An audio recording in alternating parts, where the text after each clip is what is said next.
Grimora. I was working dispatch for a small county sheriff's office when the call came in. It was 1:26 a.m., the quiet hour when radios stay silent long enough for you to notice your own breathing. The kind of night where you expect drunk drivers or livestock on the road, not emergencies. The phone rang once. I answered the way I always did. "County Emergency Services, what's your location?" For a moment, I heard nothing. Then, breathing, slow, uneven, close to the receiver. "Sir or ma'am, I need you to tell me where you are." The caller whispered an address. I recognized it immediately. It was a farmhouse on the edge of the county, about 15 miles out. The place had been cleared out 6 months earlier after a fire. No utilities, no residents. The structure was still standing, but no one was allowed inside. I checked the call screen. The line was active. The number was blocked. "Can you tell me what's happening?" I asked. The breathing stopped. Then the caller spoke, very carefully. "He's in the house with me." I flagged a deputy and dispatched him immediately. While the unit acknowledged, I kept the caller talking. "Who is in the house with you?" The line went quiet again. I heard a faint sound under the silence. Footsteps. Not over the phone line, in the background. Close. Then the caller whispered, "He's standing in the doorway now." I pulled up the address record. Status: vacant, unsafe, no occupancy permitted. "Are you alone?" I asked. The caller hesitated. "No," they said. "I'm the only one who's alive."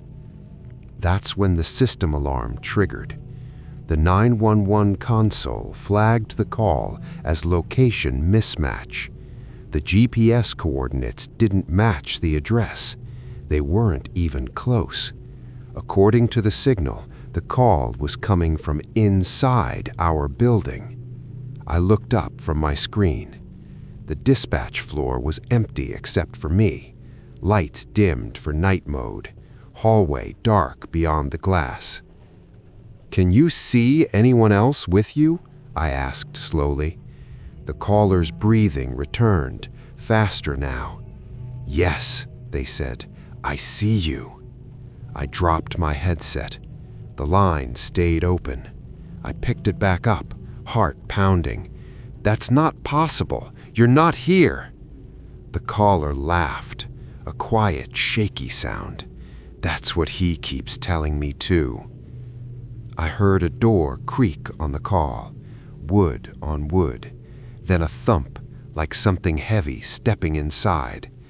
"Please," the caller whispered, "don't let him touch me."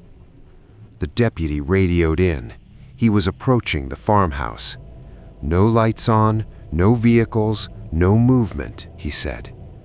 I stayed focused on the caller. "Where are you in the house?" I asked.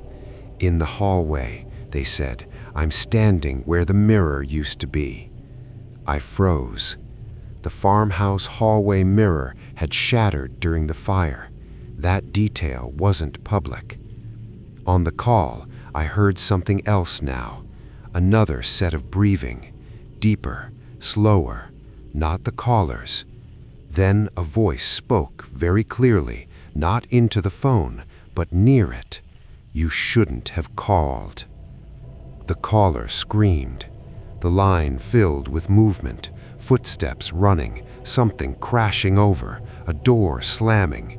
Then silence. The call didn't disconnect.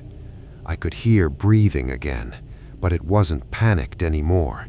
It was calm, satisfied. The deputy reached the house. "Doors open," he said. "I'm going in." I wanted to stop him. My mouth opened, but nothing came out. The line crackled. A new voice came through the phone, my own, not recorded, not echoed, live. "I'm in the hallway," it said. "I can see him now." I slammed the disconnect button. The system didn't respond. The call timer kept running. 2 minutes, 3 minutes. The deputy radioed again. "There's no one here," he said. "House is empty." Then he paused. "Dispatch, the mirror's back." My blood went cold. "The mirror?" I asked.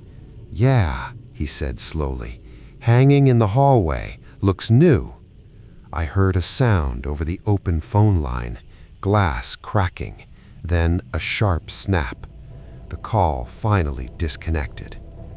We found the deputy outside 10 minutes later, alive, shaking, uninjured. He kept repeating the same sentence.